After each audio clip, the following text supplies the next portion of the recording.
Hello everyone, welcome back. This is Jagindra Kumar and in this video we are talking about the free body diagram technique. Okay, तो ये जो आपकी video है ये है free body diagram के base पे, यानी फ्री बॉडी डायग्राम जो टेक्निक है हम उसके बारे में डिटेल करेंगे। जैसे कि आप सबको पता है आपका फिजिक्स पंच के अभी तक 5 एपिसोड हो चुके हैं। ठीक है, ये आपका 6th एपिसोड है फिजिक्स पंच में, 6th एपिसोड फिजिक्स पंच का। और उस फिजिक्स पंच के 6th एपिसोड में आप डिटेल कर रहे हैं फ्री बॉडी डायग्राम, जिसको आप सिंपल बोलते हो FBD। Okay, actually this is a subtopic of Newton's law of motion.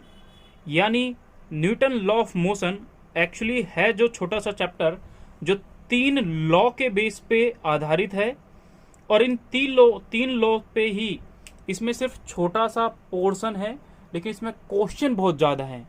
उन क्वेश्चनों को अगर आपने समझ लिया तो आपको Newton law of motion complete आ जाएगा। हम इसमें ground level to high level बात करेंगे, यानी बेसिक टू हाई लेवल बात करेंगे। कैसे आप क्वेश्चन को टैकल करेंगे, कैसे आप क्वेश्चन को सॉल्व करेंगे और कैसे आप उसमें अपने कंसेप्ट को अप्लाई करेंगे, तो हम उसमें बातें करेंगे। ओके, तो first of all we start about the free body diagram को आप कैसे सॉल्व करेंगे।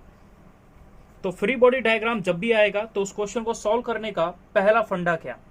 सबसे पहले आप क्वेश्चन में ये चीज देखें। पहली चीज आपको क्या देखनी है FBD के लिए, पहला पॉइंट आपको क्या चीज चेक करना, आपको ये चीज चेक करनी है कि वो बॉडी क्वेश्चन में चेक करना है। किसके अंदर? क्वेश्चन में ये चेक करना है कि वो बॉडी रेस्ट पर है या वो बॉडी मोशन में है। ठीक है, अगर कोई भी बॉडी अगर रेस्ट पे होती है तो उसका जो एक्स रेस्ट पे है तो वो कंडीशन कौन सी आ जाती है? इक्विलिब्रियम वाली कंडीशन आ जाती है। इक्विलिब्रियम कंडीशन मतलब क्या? बॉडी क्या है? इक्विलिब्रियम कंडीशन में है। अगर बॉडी इक्विलिब्रियम कंडीशन ही में है, इसका मतलब ये है कि बॉडी रेस्ट पर ही है, वो अपने पोजीशन से इधर उधर नहीं हिली, यानी इक्विलिब्रियम कंडीशन में है, पहली चीज। दूसरा ये बोला गया कि अगर बॉडी में अगर इक्विलिब्रियम है तो उस कंडीशन में क्या होता है, तो उस कंडीशन में साहब ये होता है कि जो फोर्स उस पर अप्लाई होता है, sum of all force is equal to 0, पहला। दूसरा, जो उस पर टॉर्क अप्लाई होता है वो भी क्या होता है? 0 होगा। टॉर्क जो होता है वो भी उस पर अप्लाई, वो भी 0, फोर्स भी 0। अब एक्चुअली हम इसमें बात करते हैं कि फोर्स 0 क्यों हो गया, क्योंकि कोई बॉडी अगर रेस्ट पर है तो उसका एक्सेलरेशन 0 है। एक्सेलरेशन 0 है तो फोर्स भी क्या हो जाएगा? 0 हो जाएगा। कोई बॉडी अगर इक्विलिब्रियम कंडीशन में है तो इसका मतलब भी ये हुआ कि वो बॉडी क्या है, उसका टॉर्क उस कंडीशन में क्या हो जाएगा? 0 हो जाएगा। अब इस पूरे टॉपिक में पहली चीज आपने क्या चीज चेक करी कि क्वेश्चन में ये चीज चेक करेंगे कि वो रेस्ट पर है या मोशन पर है। रेस्ट में है तो 2 कंडीशन आ जाते हैं कि वहां पे फोर्स भी 0 होता है और टॉर्क भी 0 होता है। अब इसमें हम नेक्स्ट क्या चेक करेंगे? नेक्स्ट चेक करेंगे कि इसी क्वेश्चन में जो वेट आपको दे रखा होगा, किसको चेक करेंगे? वेट को। यानी सेकंड पॉइंट आपके पास है कि जो फोर्स हैं, क्या force involve in the given question. जो आपके पास गिवन क्वेश्चन होगा उस क्वेश्चन में आप किस चीज को चेक करेंगे? फोर्स को चेक करेंगे। अब फोर्स देखो, फोर्स एक्चुअली आप 5 टाइप का पढ़ोगे। 5 टाइप का कौन कौन सा फोर्स पढ़ोगे तो हम उनके बारे में भी डिटेल करते हैं। पहला एक फोर्स पढ़ोगे जिसको बोलते हो weight. Actually this is a kind of a force. Force का ही एक प्रकार है, जिनमें से फर्स्ट हम क्या बोलते हैं? वेट के बारे में। वेट जो बेसिकली होता है, ये हमेशा कोई भी ऑब्जेक्ट होगा, ये एक ऑब्जेक्ट है, ये एक स्ट्रिंग से लटका हुआ है, तो इस पे हमेशा वेट क्या हो जाएगा? डाउनवर्ड लगेगा। कहाँ लगेगा? नीचे की ओर लगेगा, डाउनवर्ड है हमेशा। इस पर जो वेट है, यानी ये डाउनवर्ड क्या लग रहा है? डाउनवर्ड वेट है। वेट की वैल्यू मतलब mg। mg हमेशा कहाँ लगेगा? डाउनवर्ड लगेगा।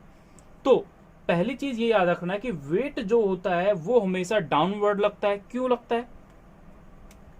है? ये इसलिए लगता है किसकी वजह से लगता है? Due to the gravity. Gravity की वजह से ये डाउनवर्ड लगता है। तो एक फोर्स आपने बात करा वेट का, कि कोई भी अगर ऑब्जेक्ट है तो उस पर जो भी वेट अप्लाई होगा due to gravity on earth of earth, gravity of earth, उसकी वजह से क्या हो जाएगा? वो डाउनवर्ड लगेगा। ओके, अब हम इसमें बात करते हैं, ये फर्स्ट एक तरह का फोर्स है। दूसरा इसी में बात करते हैं सेकेंड टाइप के फोर्स के बारे में। अब वो सेकेंड टाइप का फोर्स क्या है तो वो देख लेते हैं। सेकेंड टाइप का फोर्स क्या है अब उसे देख लेते हैं। सेकेंड है टेंशन। टेंशन जिसको बोला जाता है तनाव। क्या बोला जाता है? तनाव बोला जाता है हिंदी में। अब इस टेंशन में क्या होगा? टेंशन एक्चुअली दो टाइप का होता है। ओके, टेंशन हमेशा उस बॉडी से दूर भागेगा। सपोज करो ये एक फ्री बॉडी है और इसको मैंने किसी एक स्ट्रिंग से बांध रखा है, तो टेंशन हमेशा इस बॉडी से दूर भागेगा। यानी आप अपनी टेंशन को हमेशा क्या करने की कोशिश करते हो? दूर भेजने की कोशिश करते हो। तो इस पे भी टेंशन क्या है? इससे दूर भाग रहा है। सपोज करो एक ऑब्जेक्ट किसी स्ट्रिंग पर लटका हुआ है, ये मैंने वर्टिकल बना दिया, ये हॉरिजॉन्टल था, तो इस पर भी टेंशन जो है वो क्या है? अपवर्ड है। इसमें जो टेंशन है वो क्या है? हॉरिजॉन्टल है। ठीक है, तो ये चीज आप याद रखेंगे। टेंशन जो एक्चुअली होता है ये किसकी वजह से होता है? Due to stretching. आप अगर किसी चीज को स्ट्रेच करेंगे तो उसमें क्या उत्पन्न होगी? टेंशन उत्पन्न होती है। ठीक है, इस चीज को आप ध्यान रखें। दूसरा, यानी ये दूसरे टाइप का आपने पढ़ा, टेंशन हो गया एक काइंड का, एक तरह का, ये भी क्या है? फोर्स है। तीसरा इसमें पॉइंट आता है थर्ड टाइप का फोर्स जिसके बारे में आप बात करते हैं, that is a contact force. कौन सा फोर्स? Contact force. ओके, ये क्यों होता है? कॉन्टैक्ट फोर्स क्या होगा? कॉन्टैक्ट का मतलब है दो चीजें, जैसे दो चीजें हैं, दो ऑब्जेक्ट है, मैंने टच में लगा दिया, अब ये दोनों ऑब्जेक्ट एक दूसरे के क्या है? कॉन्टैक्ट में है। अगर कॉन्टैक्ट में है तो ये वाली बॉडी और ये वाली बॉडी, तो होगा क्या? ये वाली बॉडी इस वाली बॉडी पर एक फोर्स लगाएगी, यानी इसको इधर की साइड फोर्स लगाएगी, और ये वाली बॉडी इस पे इधर की फोर्स लगाएगी। लेकिन कब? कब? जब उस पर कोई ना कोई फोर्स अप्लाई होगा। कब? एक्सटर्नल फोर्स अप्लाई होगा। मैंने इधर से एक फोर्स अप्लाई करूंगा तब जाके ये वाली बॉडी इस पे एक फोर्स लगा रही है, ये वाली बॉडी इस पे एक फोर्स लगा रखी है। तो इस टाइम पे जो इन दोनों के बीच में ये वाली बॉडी का इसके ऊपर जो फोर्स लग रहा है वो इसका कॉन्टैक्ट फोर्स इस पे लगेगा, और इस बॉडी का इस वाली बॉडी का कॉन्टैक्ट फोर्स जो होगा वो इस वाली बॉडी के ऊपर ऐसे लगेगा, है ना। तो होता क्या है? सपोज करो कि दो बॉडी है ना, तो होता क्या है वो चीज देख लेते हैं। सपोज करो ये क्यों हुआ, तो इसके बारे में याद रखें कि ड्यू टू प्रेसिंग। आप किसी चीज को प्रेस करोगे, यानी उस पर प्रेशर अप्लाई करोगे, तो उसकी वजह से ये कॉज हो गया। अब इसमें हुआ क्या कि दो बॉडी, ये रही साहब, दो बॉडी को एक साथ में टच में रख दिया एक किसी प्लेन एरिया पे, तो इन ऑब्जेक्ट को जब आप अलग अलग करोगे तो हुआ क्या कि इस पे एक फोर्स लग रहा है, यहाँ पर एक फोर्स अप्लाई किया गया। तो ये वन बॉडी है, ये सेकंड बॉडी है। अगर मैं वन बॉडी को अलग से बनाऊं तो इस पे एक फोर्स तो ये वाला लग रहा है, दूसरा ये बड़ी वाली बॉडी को मैंने अलग बना लिया। तो अब होगा क्या कि ये वन वाली बॉडी इस टू वाली बॉडी पर एक फोर्स इसका खुद का लगा रही है, और टू वाली बॉडी वन वाली बॉडी पे एक फोर्स लगा रही है। तो these force are called as a contact force. यानी कॉन्टैक्ट में कोई चीज आती है तो उस पर एक प्रेशर अप्लाई होता है, this is called contact force. Now fourth type का जो फोर्स है, फोर्थ टाइप का, और अब देखो एक चीज और क्या होता है कि ये तो एक नॉर्मल कॉन्टैक्ट फोर्स पढ़ा है मैंने, एक और कॉन्टैक्ट फोर्स पढ़ेंगे जिसको बोलते हैं टेंजेंशियल कॉन्टैक्ट फोर्स। एक्चुअली ये भी दो टाइप का होता है ना। यानी कॉन्टैक्ट फोर्स भी बेसिकली दो टाइप का पढ़ोगे, एक पढ़ोगे नॉर्मल कॉन्टैक्ट फोर्स, और दूसरा पढ़ोगे आप इसी में tangential contact force. What do you understand by the all these? ये आपने जो अभी पढ़ा, this is the normal contact force. जब आप टेंजेंशियल कॉन्टैक्ट फोर्स के बारे में बात करोगे तो वहां पे आप बात करते हो किसके बारे में? फ्रिक्शन फोर्स के बारे में। मैं इसका एक अलग से लेक्चर बनाऊंगा पूरा, तो वहां पे हम इसके बारे में डिस्कस करेंगे। ओके, तो ये जो दोनों के दोनों हैं, ये दोनों के दोनों जो फोर्स हैं both are a type of electromagnetic force, यानी इलेक्ट्रोमैग्नेटिक नेचर होता है इनका। कौन सा नेचर होता है? इलेक्ट्रोमैग्नेटिक नेचर होता है। अब हम इसमें बात करते हैं इसके फोर्थ टाइप के फोर्स के बारे में। अब वो फोर्थ टाइप का फोर्स क्या होगा तो वो देख लेते हैं, यानी डी जो है, अब वो देखते हैं। जो फोर्थ टाइप का फोर्स है that is a spring force. Spring force, spring force मतलब क्या? स्प्रिंग के अंदर जो बल लगता है वो बल क्या है, कैसा है, वो देख लेते हैं। अब ये एक स्प्रिंग है, सपोज करो कि ये एक स्प्रिंग है। इस स्प्रिंग पे मैंने, ये स्प्रिंग है, इस स्प्रिंग को मैंने क्या किया? पुल किया, इधर की ओर खींचा, ठीक है। बाहर की ओर जब इस पे खींचूंगा तो इस पर एक अलग फोर्स लगेगा जिसको बोला जाता है स्प्रिंग फोर्स। और स्प्रिंग फोर्स क्या लगेगा? इसके अपोजिट लगेगा। कौन सा फोर्स अपोजिट लगेगा? अगर मैं ऑब्जेक्ट को इस डायरेक्शन में पुल कर रहा हूं और तो स्प्रिंग फोर्स क्या है? उसके अपोजिट लगेगा। तो spring force is opposite to the X, यानी जो पुलिंग फोर्स होता है उसके अपोजिट है। पुल मतलब क्या होता है? किसी चीज को पकड़ के खींचना, दैट इज पुल करना, और किसी चीज को धक्का देना, दैट इज पुश करना। तो ये क्या है? पुलिंग फोर्स है। इसकी जो भी लेंथ है उसको डेल्टा एल मान लो, कुछ भी मान लो, ठीक है। इसकी लेंथ को मैंने क्या मान लिया? डेल्टा एल मान लिया, यानी चेंज इन लेंथ। जब स्प्रिंग को आप स्ट्रेच करोगे तो उसकी लेंथ में कुछ ना कुछ चेंज आएगा, that is change in length. तो ये आ गया। अब इस वाली कंडीशन में ये आपने पुलिंग देखा। सेकंड हम बात करते हैं कि अगर मान लो कोई स्प्रिंग, सेकंड यही स्प्रिंग है। अब इस कंडीशन में स्प्रिंग को आपने क्या करा? कंप्रेस किया। इस टाइम पे आपने स्प्रिंग को क्या कर रखा है? पुश किया। यहां पर स्प्रिंग को आप क्या कर रहे हो? पुश कर रहे हो, यानी धक्का दे रहे हो स्प्रिंग को। और स्प्रिंग को अगर आप पुश करोगे तो उसके ही अपोजिट में एक फोर्स अप्लाइड होता है, that is called spring force. तो स्प्रिंग फोर्स उसके क्या लग रहा है? अपोजिट में लग रहा है। हमने कह दिया इसकी डेल्टा चेंज इन लेंथ इसके अंदर हुआ। तो इस कंडीशन में अगर आपसे kinetic energy, sorry potential energy पूछे जाते तो एक पोटेंशियल एनर्जी का फॉर्मूला बनता है, वो आप याद रखें। और वो होता क्या है? वो होता है पोटेंशियल एनर्जी का इज इक्वल टू होता है U is equal to half K into delta L square. K is the spring constant, delta L is the change in length. ये एक फॉर्मूला हम पोटेंशियल एनर्जी का पढ़ते हैं, बट अभी इसकी जरूरत नहीं है। आगे हम जब इसके बारे में डिटेल करेंगे तो और ज्यादा में डिटेल करेंगे, बट फिलहाल ये एक चौथे टाइप का फोर्स होता है। अब भाई पांचवें टाइप का फिर फोर्स क्या होगा? तो पांचवें टाइप का भी फोर्स देख लें। फिफ्थ टाइप का जो फोर्स है that is a thrust force, जिसको बायोंसी फोर्स भी बोला जाता है। ओके, यानी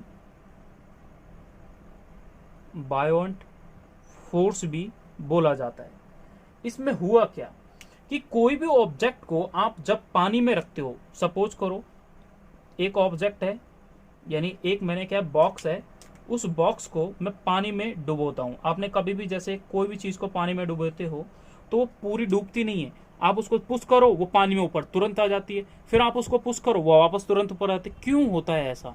कोई ना कोई तो फोर्स उस पर अप्लाई हो रहा होगा जो बाहर की ओर होगा, that force is called thrust force. तो उस पे जो अपवर्ड डायरेक्शन में जो फोर्स अप्लाई हो रहा है उस फोर्स को बोला जाता है thrust force. This force is called thrust force. तो अपवर्ड डायरेक्शन में, यानी ये जो फोर्स है ये कहाँ लगता है? अपवर्ड डायरेक्शन में लगता है, यानी ओपन एरिया की ओर लगेगा। ये तो नीचे भी लग सकता है, बट ये कहाँ लग रहा है? ओपन की ओर लग रहा है। अब इसके एक अलग अलग फोर्स की वैल्यू होती है कि thrust force is equal to लिखते हैं we row ji, we row ji.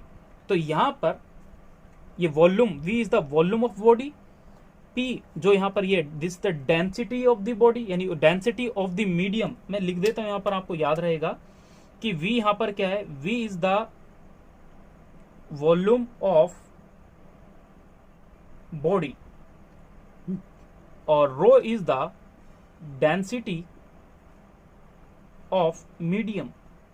Medium मतलब किस मीडियम में, वो पानी में है, कैरोसिन में है, ऑयल में है, किस चीज में आप उस ऑब्जेक्ट को पुश कर रहे हो। तो इन दोनों कंडीशन में अगर आपसे पूछा जाए कि तो फोर्स बेसिकली आप 5 टाइप के पढ़ते हो पूरी फिजिक्स के अंदर, तो ये 5 टाइप के फोर्स कौन कौन से वो आप याद रखेंगे। ये 5 फोर्स अलग अलग कंडीशन में अप्लाई होते हैं। फ्री बॉडी डायग्राम वहां पर भी बनते हैं जब आप थ्रस्ट फोर्स के बारे में यानी यहां पर पढ़ोगे तो यहां पर भी फ्री बॉडी डायग्राम बनेगा। जब आप और पहले के जितने भी पढ़े यानी आपने स्प्रिंग फोर्स पढ़ा वहां पर भी आप फ्री बॉडी डायग्राम बनाओगे।